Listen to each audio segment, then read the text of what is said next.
Hi all, welcome to competitive cracker. എൻ്റെ പേര് മിത്തു. ഞാനിന്ന് വന്നിരിക്കുന്നത് UGC നെറ്റ് എക്സാം എഴുതുന്നവർക്ക് യൂസ്ഫുൾ ആയിട്ടുള്ള ഒരു വീഡിയോ ആയിട്ടാണ്. UGC നെറ്റിന്റെ ജനറൽ പേപ്പറിലെ നമുക്ക് മാത്തമാറ്റിക്കൽ ആപ്റ്റിറ്റ്യൂഡ് ആൻഡ് റീസണിംഗ് എന്നൊരു ഏരിയ ഉണ്ട് അല്ലേ, അതിലെ കുറച്ച് പ്രീവിയസ് ഇയർ ക്വസ്റ്റ്യൻസ് നമുക്ക് നോക്കാം. അതായത് നമ്മൾ ഏതൊരു എക്സാമിന് പഠിക്കുമ്പോഴും അതിൽ മുൻ വർഷങ്ങളിലൊക്കെ ചോദിച്ച ചോദ്യങ്ങൾ മനസ്സിലാക്കി ഏത് ടോപ്പിക്കിൽ നിന്നാണ് വരുന്നതെന്ന് മനസ്സിലാക്കി വേണം പഠിക്കാൻ അല്ലെ. അപ്പൊ നമുക്കിന്ന് മാത്തമാറ്റിക്കൽ ആപ്റ്റിറ്റ്യൂഡ് ആൻഡ് റീസണിംഗിൽ ചോദിച്ചിട്ടുള്ള ക്വസ്റ്റ്യൻസ് നോക്കാം. ഫസ്റ്റ് ക്വസ്റ്റ്യൻ, ഇത് ടൈം ആൻഡ് വർക്ക് എന്ന് പറഞ്ഞ ഒരു ടോപ്പിക് എന്ന് ചോദിച്ചിട്ടുള്ള ചോദ്യമാണ്. നോക്കിയേ, 60 persons consume 300 kilogram of wheat in 40 days. In how many days will 25% consume 100 kilogram of wheat? Okay, അപ്പൊ ടൈം ആൻഡ് വർക്കിലെ ഈ ടൈപ്പ് ക്വസ്റ്റ്യൻസ് ചെയ്യാൻ ആവശ്യമായിട്ടുള്ള ഒരു ഇക്വേഷൻ ഞാൻ പറഞ്ഞുതരാം, ശ്രദ്ധിക്കുക. ഇവിടെ വർക്കുമായിട്ടല്ലേ, ടൈം ആൻഡ് വർക്ക് വർക്കുമായിട്ടൊക്കെ റിലേറ്റ് ചെയ്തിട്ടുള്ള ഒരു ഇക്വേഷൻ ആണ്. അതായത് വർക്കിന്റെ ഇക്വേഷൻ നമുക്ക് എങ്ങനെ പറയാം? വർക്ക് എന്ന് പറഞ്ഞാൽ ഇപ്പൊ നമ്മൾ പറയാണ് 5 ആളുകള് 10 ദിവസം കൊണ്ട് ഒരു ജോലി ചെയ്താൽ അവിടുത്തെ വർക്ക് എന്ന് പറഞ്ഞാൽ എന്തെന്ന് പറയാം? ആ 5 into 10 ആണ്. അതായത് എത്ര ആളുകള് ഇൻറ്റു എത്ര ദിവസം എടുത്തു. Okay, number of men into number of days. ഇപ്പൊ M into D എന്ന് നമുക്ക് പറയാം വർക്ക്. അതേപോലെ തന്നെ ഡേയ്സിൽ അവേഴ്സും കൂടെ പറഞ്ഞില്ല. അതായത് ഇപ്പം 5 ദിവസം വർക്ക് ചെയ്യുന്നു നമ്മൾ പറഞ്ഞു, അത് കൂടാതെ ഓരോ ദിവസവും 2 മണിക്കൂർ വീതവും കൂടെ വർക്ക് ചെയ്യുന്നു എന്ന് പറഞ്ഞാൽ നമ്മൾ ആ ഒരു ടൈമും കൂടെ എടുക്കണം അല്ലെ. അപ്പൊ നമുക്ക് ഇങ്ങനെയും കൂടെ പറയാം. അതായത് തന്നിരിക്കുന്ന ഡേറ്റ അനുസരിച്ച് നമ്മൾ വർക്കിന്റെ ഇക്വേഷൻ പറയുന്നു. ഇപ്പൊ ഒരാള് 5 ആൾക്കാര് 10 days വർക്ക് ചെയ്തു എന്ന് പറഞ്ഞാൽ 5 into 10 എന്ന് പറഞ്ഞു അല്ലെ. ഇനി ആ ഡേയ്സിൽ തന്നെ ഓരോ ഡേയും അവേഴ്സും കൂടെ പറയുവാണെങ്കിൽ അതിനനുസരിച്ചും കൂടെ എടുക്കുന്നു. ക്ലിയർ അല്ലേ? അപ്പം അതാണ് വർക്കിന്റെ ഇക്വേഷൻ പറഞ്ഞത്. അപ്പം വർക്ക് സെയിം ആയതുകൊണ്ട് തന്നെ നമ്മൾക്ക് ഇങ്ങനെ എഴുതാം: M1 D1 T1 equal to M2 D2 T2. 2 കേസിൽ ഒരേ വർക്ക് ചെയ്യുന്ന കാര്യങ്ങൾ, അതായത് ആളുകളുടെ എണ്ണവും ദിവസവും ഒക്കെ മാറി പറയുമ്പം നമ്മൾ എന്ത് പറയും? ഇങ്ങനെ പറയും അല്ലെ, M1 D1 T1 equal to M2 D2 T2. ഇനി ഇത് ഞാനിപ്പോ വർക്ക് സെയിം ആണെന്ന് പറഞ്ഞു. ഇനി വർക്കും ഡിഫറെന്റ് ആണെങ്കിലോ ബൈ W1 ബൈ W2. ഇതാണ് മെയിൻ ആയിട്ടുള്ള ഇക്വേഷൻ. ഇതിൽ ഓരോ ക്വസ്റ്റ്യനിലും ചോദിക്കുന്ന ഡേറ്റ അനുസരിച്ച് നമ്മൾ എടുത്താൽ മതി. ഓക്കെ, അപ്പൊ ഈ ഒരു ഇക്വേഷൻ നിങ്ങളൊന്ന് നോട്ട് ചെയ്ത് വെച്ചേക്കണം. M1 D1 T1 by W1 equal to M2 D2 T2 by W2. M എന്ന് പറഞ്ഞാൽ ആളുകളുടെ എണ്ണം, D എന്ന് പറഞ്ഞാൽ ഡേയ്സ്, എത്ര ദിവസങ്ങൾ. ഇനി ഡേയ്സിൽ തന്നെ അവേഴ്സ് പറയുവാണെങ്കിൽ അതാണ് T. ഇനി വർക്കും ഡിഫറെന്റ് ആയിട്ട് പറയുവാണെങ്കിൽ അത് W1 W2. ഓക്കെ, അപ്പം ഈ ക്വസ്റ്റ്യനിൽ എന്തൊക്കെയാണ് വേണ്ടത് നോക്കിയേ. 60 persons consume 300 kilogram of wheat in 40 days. In how many days will 25% consume 100 kilogram of wheat? ഇവിടെ ഈ 300 kilogram wheat കൺസ്യൂം ചെയ്യുന്നു എന്ന് പറഞ്ഞാൽ അവിടുത്തെ വർക്ക് ആയിട്ടാണ് നമ്മൾ മനസ്സിലാക്കേണ്ടത് അല്ലെ. ഒരു ജോലി ചെയ്യുവാണ്, ഫുഡ് കഴിക്കുന്നു അല്ലെ, ഒരു ജോലിയായിട്ട് കൺസിഡർ ചെയ്യുക.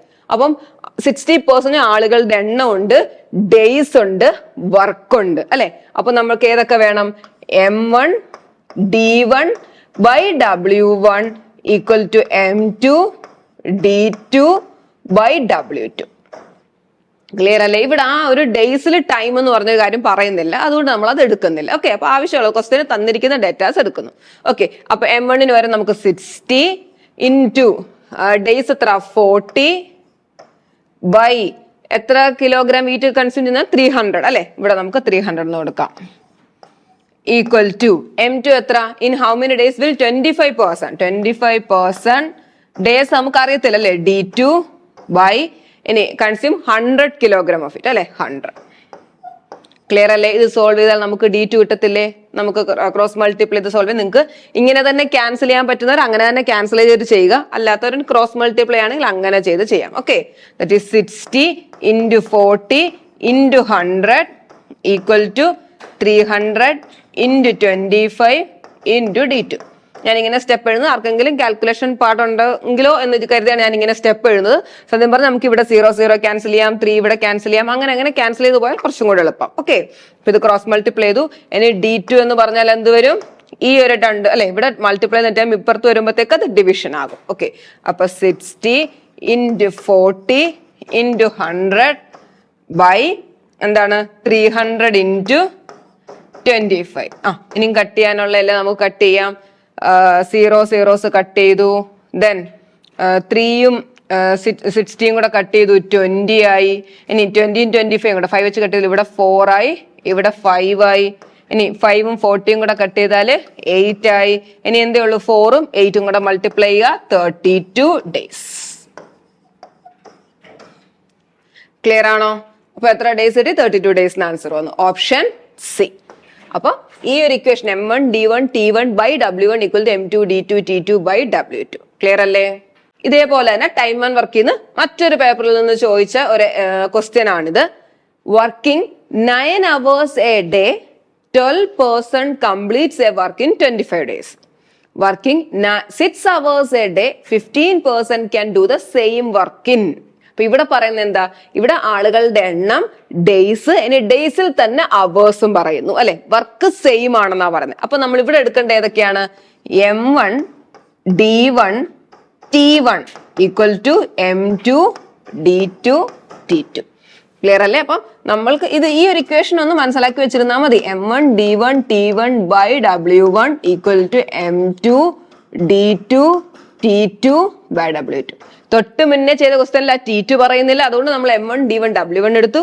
ഈ ക്വസ്റ്റ്യനിൽ എന്താ? W1 W2 സെയിം ആണ്, സെയിം വർക്ക് ചെയ്യുന്നതിനെ പറ്റിയാ പറയുന്നത്. അപ്പൊ ഇത് എടുത്താൽ മതി.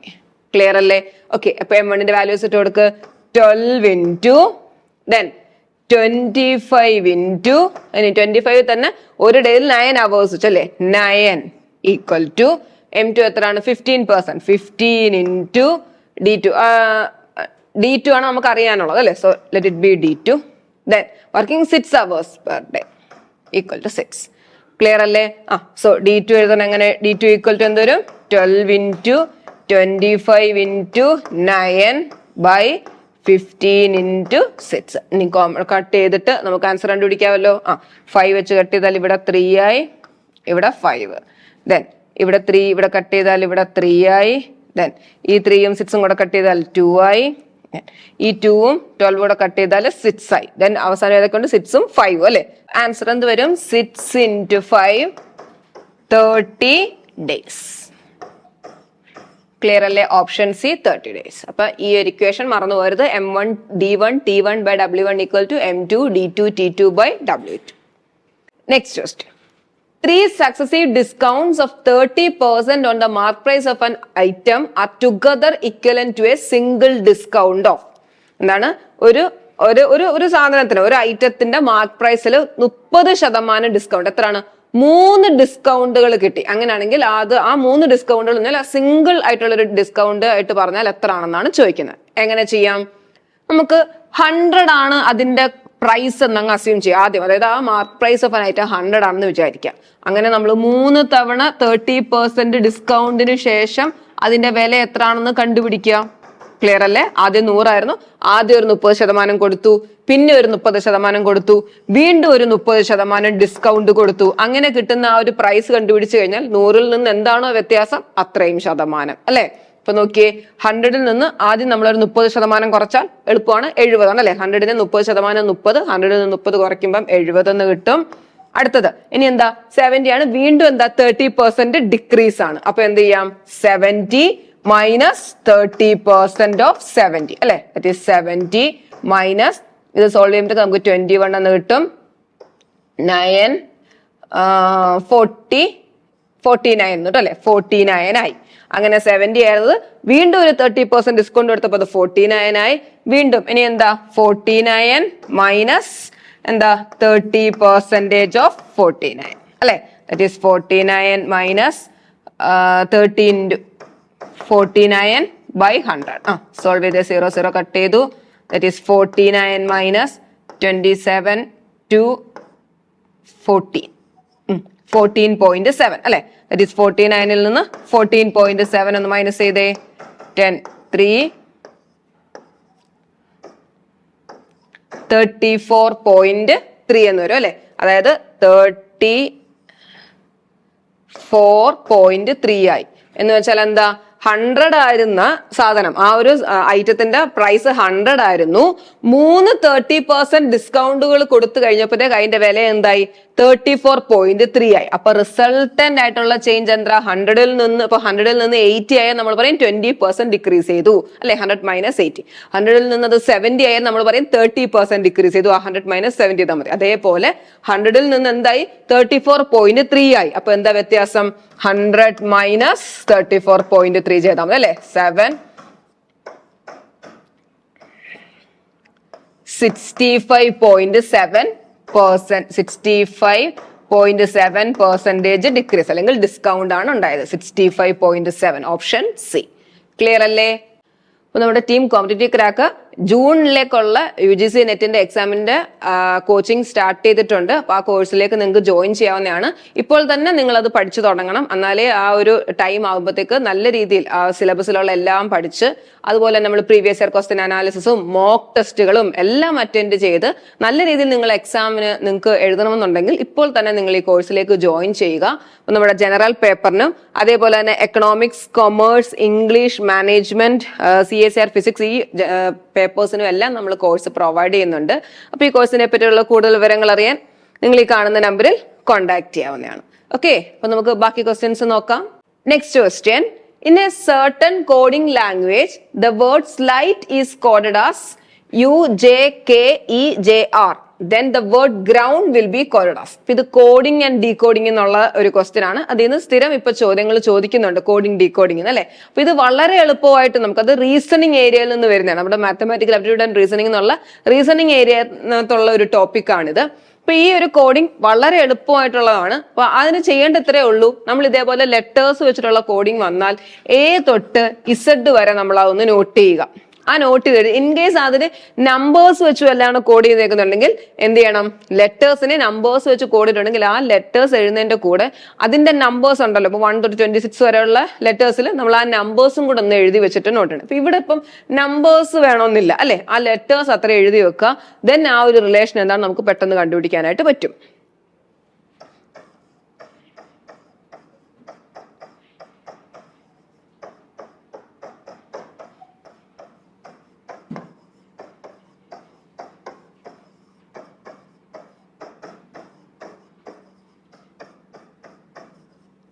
നമ്മൾ ലെറ്റേഴ്സ് എഴുതി, അതേപോലെ നമ്പേഴ്സ് ആണെങ്കിൽ 1 തൊട്ട് 26 വരെ ഈ ഒരു ഓർഡറും, അതേപോലെ ഇസഡിന്ന് സ്റ്റാർട്ട് ചെയ്ത് 1 തൊട്ട് 26 വരെ ഇങ്ങനെ റിവേഴ്സിലും നമ്മൾ എഴുതാറുണ്ട്. അത് ഓരോ ക്വസ്റ്റ്യൻ അനുസരിച്ച് എഴുതിയാൽ മതി. ഇപ്പൊ ഇവിടെ പറയുന്നത് സ്ലൈറ്റ് എന്ന് പറഞ്ഞ വേർഡ് എങ്ങനെയാ കോഡ് ചെയ്തേക്കുന്നത്? UJKEJR അല്ലെ? നോക്കിയേ, എസിൽ നിന്ന് യു മുന്നോട്ടാണോ ബാക്കിലോട്ടാണോ എന്ന് നോക്കിയേ. അതാണ്ട് 1, 2 +2 ചെയ്തേക്കും അല്ലെ? +2 ചെയ്യുന്നു. ഇനി എല്ല് നോക്കിയേ, എല്ലിന്ന് ബാക്കിലോട്ടാണ് 1, 2 -2 ആണ് ചെയ്തേക്കുന്നത് അല്ലെ? രണ്ടാമത് വന്നപ്പോ -2. ഇനി മൂന്നാമത്തെ ഐയുടേത് വീണ്ടും എന്താ? +2. ജിയുടേത് -2 അല്ലെ? അപ്പൊ നമുക്ക് ഏകദേശം മനസ്സിലായി. ആദ്യം +2 ചെയ്യുന്നു, പിന്നെ -2 ചെയ്യുന്നു, പിന്നെ +2 ചെയ്യുന്നു, -2 അങ്ങനെ ചെയ്തേക്കും അല്ലെ? അപ്പൊ അടുത്തത് നമുക്ക് ഇവിടെ ചെയ്യാം ഗ്രൗണ്ട്. അപ്പൊ ആദ്യം ഏതാ ചെയ്യേണ്ടത്? +2 ചെയ്യണം. ജി അപ്പൊ എന്താ? R ബാക്കിലോട്ട് P. അതേപോലെ തന്നെ ഇത് ഓരോന്ന് ചെയ്യുന്ന സമയത്ത് നമ്മൾ ഈ എന്താണ് ഓപ്ഷൻസും കൂടെ നോക്കിയോളൂ. അപ്പൊ എല്ലാം ചെയ്യണം നോക്കണം. അപ്പൊ I എന്ന് നോക്കിയപ്പം എല്ലാത്തിനകത്തും I. അടുത്ത ലെറ്റർ വന്നപ്പോ P ആണ് തുടങ്ങുന്നത് അല്ലെ? അപ്പൊ എന്താ? ഓപ്ഷൻ D ആണ്. ഇനി ബാക്കി ചെയ്യണമെന്നില്ല. ഓക്കെ, അപ്പൊ നമുക്ക് ഒന്നുകൂടെ നോക്കാം. O എന്ന് പറഞ്ഞത് എന്തായാലും ചെയ്യേണ്ടത് +2 ആണ് അല്ലെ? Q. U എന്ന് പറഞ്ഞത് -2 ആണ്, ബാക്കിലോട്ട് 2 ആണ് അല്ലെ? S. N എന്ന് പറഞ്ഞാൽ +2 ആണ്, P. ദെൻ D എന്ന് പറഞ്ഞാൽ -2 ആണ്, B അല്ലെ? അപ്പൊ ഏതാ കോഡ് വന്നേക്കുന്ന? ഓപ്ഷൻ D ആണ്. IPQSPB. ക്ലിയർ അല്ലേ? അതേപോലെ തന്നെ അടുത്തത് ഒരു കോഡിംഗ് ആണ്. In A certain coding language, if the word stroke is coded as VQRON, then the word tired will be coded as. Okay, അപ്പം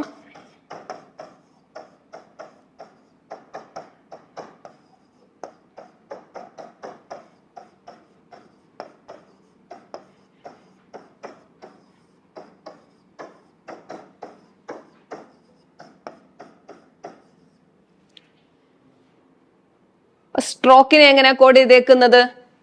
STORK. സ്ട്രോക്കിനെ കോഡ് ചെയ്തേക്കുന്ന VQRON അല്ലെ. എസിനെ കോഡ് ചെയ്തേക്കുന്ന V 1 2 3 +3 അല്ലെ. +3 ആണ് ചെയ്തേക്കുന്നത്. ഇനി ടീനെ കോഡ് ചെയ്തേക്കുന്നത് 1 2 3 -3 അല്ലെ. അപ്പൊ അതേപോലെ തന്നെയാണ് എന്താ 1 +3 അങ്ങോട്ട് പോയി 1 -3 തിരിച്ചിങ്ങോട്ട് അല്ലെ. O 1 2 3 +3 -3 അല്ലെ. ആറിൻ്റെത് പുറകിലോട്ട്. അതേപോലെ തന്നെ കെയുടേത് എന്താ N മുന്നിലോട്ട് +3. അപ്പൊ +3 -3 +3 -3 +3 എന്നാണ്. അപ്പൊ അതേപോലെ തന്നെ നമുക്ക് ഇവിടെ എഴുതാം ടിയുടെ +3 ആണ് ആദ്യം W. ഓക്കെ, അപ്പൊ ഇത് രണ്ടും പോയി ഈ രണ്ടെണ്ണത്തിൽ ഏതെങ്കിലും ഒന്നായിരിക്കും അല്ലെ. ഐയുടേത് -3 ആണ്. ഐയുടെ ഏത് വരും? -3 F അല്ലെ. 1 1 2 3 F ആണ് വന്നത്. സോ ഏതാ വരുന്നത്? ഓപ്ഷൻ ബി ആണ് വരുന്നത് അല്ലെ. ബാക്കി നമ്മൾ ചെയ്യണ്ട, കാരണം W എന്ന് പറഞ്ഞപ്പോ നമ്മൾ ഈ 2 ഓപ്ഷൻസ് നമ്മൾ വെട്ടിയായിരുന്നു. പിന്നെ ഏതാ? ഇത് F വരുന്നത് ആണ് ഈ എടുക്കുന്ന ഓപ്ഷൻ അല്ലെ. നമുക്ക് വേണം അടുത്ത് നോക്കാം. ആറിന്റെ എന്താ? ആറിൻ്റെത് +3 U. ഇയുടേത് എന്താ? -3 1 2 3 B. ഇനി ഡിയുടെ എന്താ? +3 1 2 3 G. ക്ലിയർ അല്ലേ? ഇപ്പൊ കോഡിംഗ് ഡീകോഡിംഗ് വളരെ എളുപ്പമാണ്. അപ്പൊ ഓരോ സമയത്ത് ഓരോ തരത്തിലാണ് ചെയ്യുന്നത്. ഇപ്പൊ ഇത് ലെറ്റർ കോഡിംഗ് ആണ്. ലെറ്റേഴ്സിനെ ലെറ്റേഴ്സ് വെച്ച് തന്നെ കോഡ് ചെയ്തേക്കുന്നു.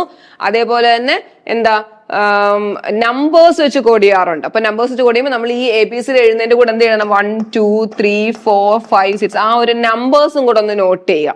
ആ നമ്പേഴ്സും കൂടെ നോട്ട് ചെയ്ത് കഴിയുമ്പോൾ എന്തെങ്കിലും നമ്പേഴ്സ് വെച്ചിട്ടാണെങ്കിൽ അത് നമുക്ക് അറിയാൻ പറ്റും. അതായത് ഇപ്പൊ ഇതിന്റെ യഥാർത്ഥ നമ്പറിനേക്കാൾ ചിലപ്പോൾ 3 കൂട്ടിയിട്ടായിരിക്കാം, അല്ലെങ്കിൽ അതിന്റെ എല്ലാം കൂടെ കൂട്ടിയിട്ടായിരിക്കും, അങ്ങനെ എന്തുവാന്ന് വെച്ചാൽ. അതേപോലെ തന്നെ തിരിച്ചു എഴുതാറുണ്ട്. 1 2 3 4 അങ്ങനെയും അതേപോലെ കോഡ് ചെയ്യാറുണ്ട്. ഓക്കെ, അപ്പൊ ഇതൊന്ന് എഴുതിയെടുത്താൽ പെട്ടെന്ന് നമുക്ക് ചെയ്യാവുന്നതേ ഉള്ളൂ. Next question, time and distance എന്ന് പറഞ്ഞ ഒരു ഏരിയയിലുള്ള ക്വസ്റ്റ്യൻ ആണിത്. A person travel from X to Y at a speed of 50 km/h and returns from Y to X by increasing his speed by 50%. His average speed during the journey.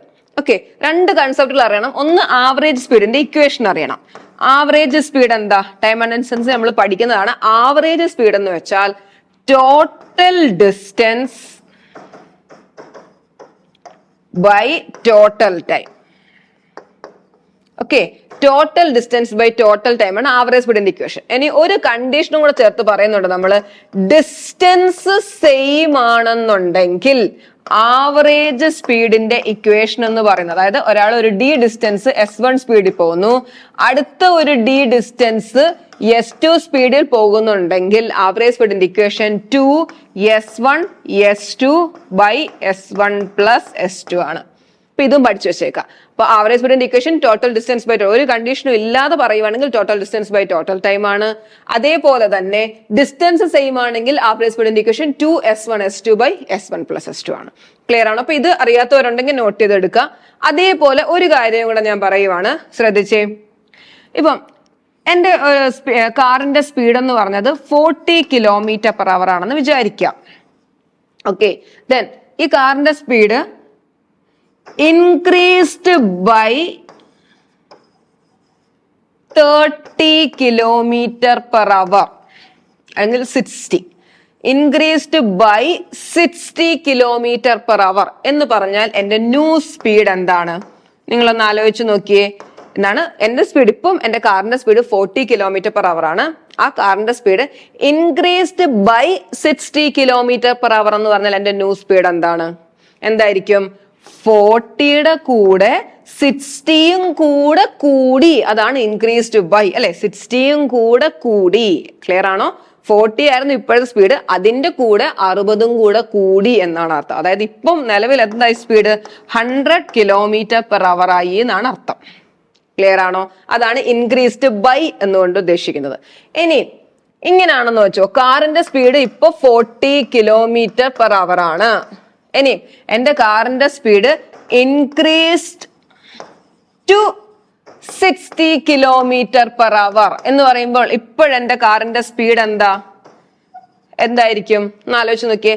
കാറിന്റെ speed ഇപ്പൊ 40 km/h പോയിക്കൊണ്ടിരിക്കുവാണ്. എന്നിട്ട് ഞാൻ പറയാം കാറിന്റെ speed increased to 60 kilometre എന്ന് വെച്ചാൽ എന്താ 60 kilometre per hour ആയി അല്ലെ, അത് കൂടി 60 ആയി എന്നാണ് പറഞ്ഞത്. അതായത് ഇപ്പം നമ്മുടെ സ്പീഡ് എന്ന് പറഞ്ഞാൽ 60 ആണ്, 60 കിലോമീറ്റർ പെർ അവർ ആണ്. നേരത്തെ ഞാൻ പറഞ്ഞ ഇൻക്രീസ്ഡ് ബൈ എന്ന് പറഞ്ഞാൽ നമ്മുടെ സ്പീഡിന്റെ കൂടെ 60യും കൂടെ കൂട്ടി എന്നാണ് അർത്ഥം. ക്ലിയർ അല്ലേ? അപ്പൊ ആ ഒരു ടേം മനസ്സിലാക്കുക. അതേപോലെ ആവറേജ് സ്പീഡിന്റെ ഇക്വേഷനും. അപ്പൊ ഇവിടെ പറയുന്നത് ഇങ്ങനെയാണ്, ഒരാൾ എക്സിൽ നിന്ന് വൈയിലോട്ട് 50 കിലോമീറ്റർ പെർ അവർ സ്പീഡിലാണ് പോകുന്നത്. ആൻഡ് റിട്ടേൺ ഒരിടത്തുനിന്ന് പോയി റിട്ടേൺ ചെയ്യുന്ന വെച്ചാൽ അവിടെ ഡിസ്റ്റൻസ് സെയിം ആണെന്നാണ് പറയുന്നത്. Okay, returns from Y to X, വൈയിൽ നിന്ന് എക്സിലേക്ക് തിരിച്ചു വരുന്ന സ്പീഡ് എന്താ, increases it speed by 50%, 50% speed increase ചെയ്തു. അതായത് അയാളുടെ യഥാർത്ഥ സ്പീഡ് എന്താണോ അതിന്റെ കൂടെ ആ സ്പീഡിന്റെ 50% കൂടി ഇൻക്രീസ് ചെയ്തു. അതായത് 50 ആയിരുന്നു, അതിന്റെ കൂടെ എന്താ 50% ഓഫ് 50യും കൂടെ ഇൻക്രീസ് ചെയ്തു. ക്ലിയർ അല്ലേ? 50% ഓഫ് 50 എന്താ, ഹാഫ് അല്ലെ, എത്രയാണ് അതിന്റെ പകുതി അല്ലെ, എത്ര വരും, 25 വരും. So 50 plus 25 75. അതായത് ഇപ്പോഴത്തെ സ്പീഡ് എന്തായി, 75 കിലോമീറ്റർ. അതായത് അങ്ങോട്ട് 50 കിലോമീറ്റർ പെർ അവറിലും ഇങ്ങോട്ട് 75 കിലോമീറ്റർ പെർ അവറിലുമാണ് പോകുന്നത്.